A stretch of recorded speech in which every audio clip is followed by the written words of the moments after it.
I've been involved in visuals all my life. So have you. But it was brought to my attention pretty early. My father practiced as an architect. So quite early on, I learned the difference between a segmental and a triangular pediment. Gables, a mansard roof. When I was 13, an aunt of mine sent me an art postcard for my birthday. And she said, "I'll send you one a month if you'd like to collect them." So I started collecting. She slowed down sending.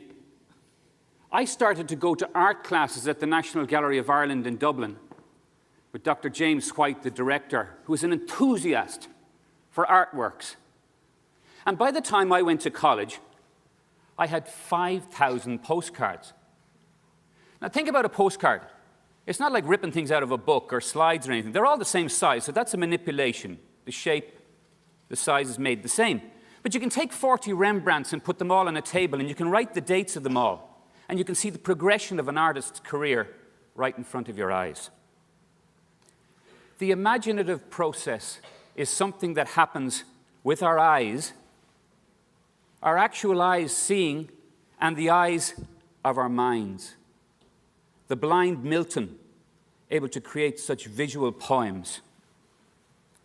What do we really see? Why do we use the word visionary? Visionary, far-sighted. Well, the issue is that everything is an image. Everything we see is an image. We see it binocularly, and with our retina, it's upside down, connecting to our optic nerve, to our brain cortex. We see millions of things every day, but unless we connect cognition and memory, we don't remember what we see. So visual literacy, what is it? It's the ability to construct meaning from images. It's not a skill. It uses skills as a toolbox. It's a form of critical thinking that enhances your intellectual capacity.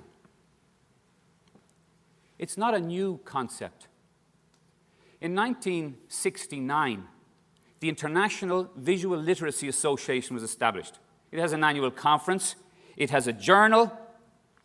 But something happened on the way from there to here.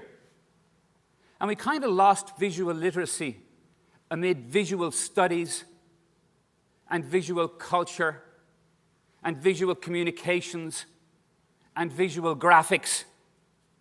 And what's necessary now, surely, it seems to me, is that we integrate, that we reintegrate the capacity of our senses. And why? Because we are now in the digital age. I'm so excited for college and university students all over the world. In December 1991, the World Wide Web went live. That means that 18-year-olds going to college everywhere are digital natives.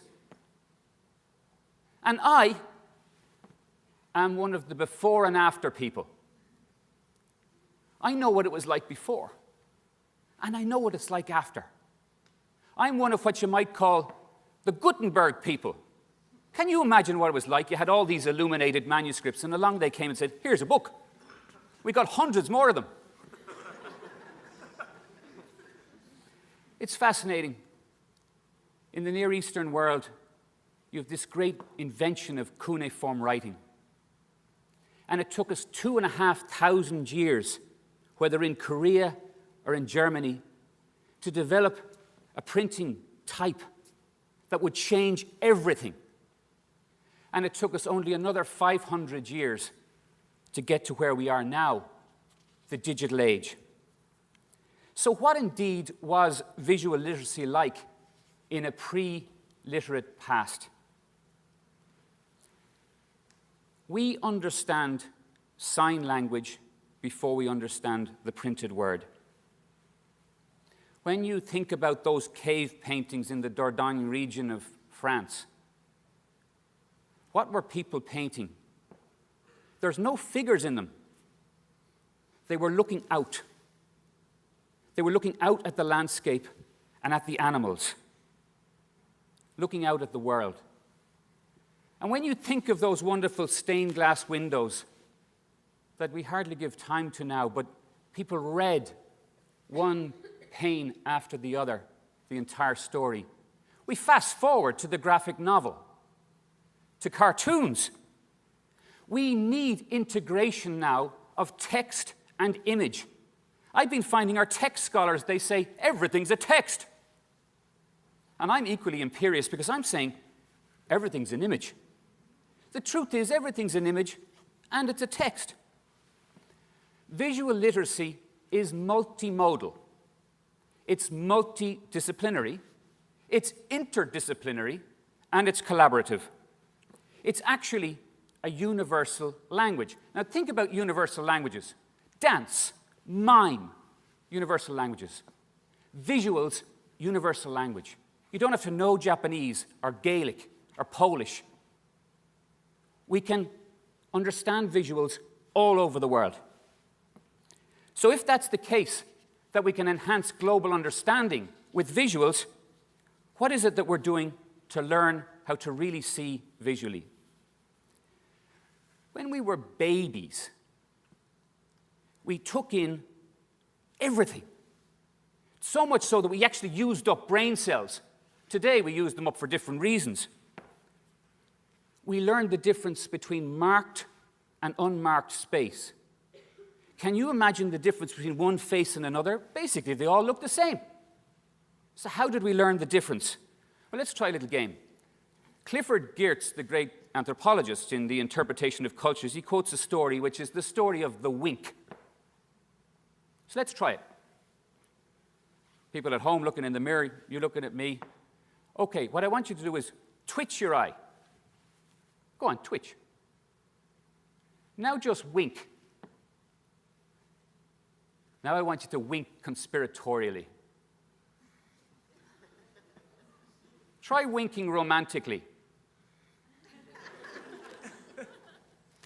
A wink can have multiple meanings and means different things in different cultures. The thing about the visual is 90% of all the information we take in from the world, we take in visually. Now, I'm not saying that that makes that 90% more important than the 10% that isn't taken in visually. And of course, those who cannot see learn to enhance those powers of the other senses. But I am noting the percentage. A full 30% of the brain cortex is given over to vision.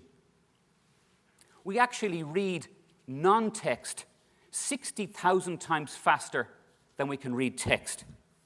So what I'd like to advocate is a little bit of slow looking. I'd like all of us to be able to look so that we would really, really see. Just like we hear so we could really be listening. Why? Because we need to put some order on our chaos, and we like the idea of harmony among our disharmony.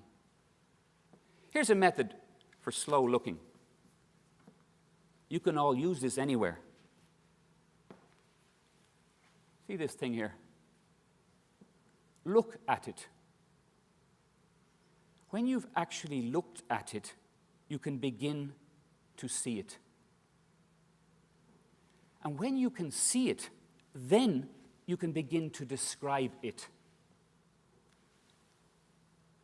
Quite difficult. And when you can describe it, then you can begin to analyze it. What's it made of, for example? And only after looking and seeing and describing and analyzing can you begin to interpret it, to construct meaning from it. So how much do we look at where we don't engage that process? What we actually need is the alphabet and the grammar of visual literacy. I've worked all my life in art museums, most of it anyway, and I actually believe in the elements and principles of art. There was a time we all used to know them. Here's a little painting I painted earlier. How is it that we know digits and we know letters, but we don't know what ways to approach that? There was a time we would have. We could begin to talk about that in terms of its shape and its form and its volume and its line and its composition, its color, its rhythm, its pattern, its movement, its composition, its unity, its value, its hue, its intensity, and so on. A visually literate person can read and write visual language, can encode and decode visual language. You know, there's lots of help available, especially with the internet. There's a fantastic thing on the internet. You can all look it up. It's called the periodic table of visualization elements. No matter what subject you're using, you can go and look at that. It's fantastic. It puts Mr. Tufty and all the people who've worked on visualization into full focus for us. What visual literacy does, it helps us with classification. That's what I learned with my postcards. The similarities and the differences between things. Stars, cells, flowers, trees. I mean, you walk out on the green and all those poor trees are saying they didn't notice me. Everyone different. Photographs. All the ways throughout curriculum that we engage the visual. 2 towers and a plane. The power of visual images. Did you feel your response as I evoked that image? Visual images have the power to bring our senses together simultaneously and to impact viscerally our emotions. There's a book called Crashing Through. It's an incredible story. It's about a man called Mike May. He had sight until he was 3. He lost it, but it was in a chemical explosion. So when he was 43, through stem cell technology, his sight was recovered. Can you possibly imagine what it would be like to find that sight again and to begin to negotiate the world? Close your eyes. Go on, close your eyes. What color is my tie? How would you describe me? What number is on the side of the racing car, I hope you noticed? What was on top of the shelves, on the cases? Open your eyes. Open your eyes. The visual is learned before the verbal. We then start to learn digits and letters. Why is it that we study and are tested for textual literacy and for computer literacy, but not for visual literacy? We need to train our visual capacity. We need to train our ability to construct meaning from images. What we actually need is leadership that recognizes that visual literacy is needed in the curriculum, across the curriculum. We need a visual literacy curriculum. And I don't mean what generally happens in art education. I mean across the whole curriculum. How did it happen that we didn't train everybody to be visually literate? I'd like us to be able to use our greatest gifts as fully as possible. I'd like us to recognize that 90% of what we take in the world, we take in visually. I'd like us to really think about how extraordinary it is to be in the digital age. How exciting. Hundreds of years pass, and then suddenly something happens that really has changed everything.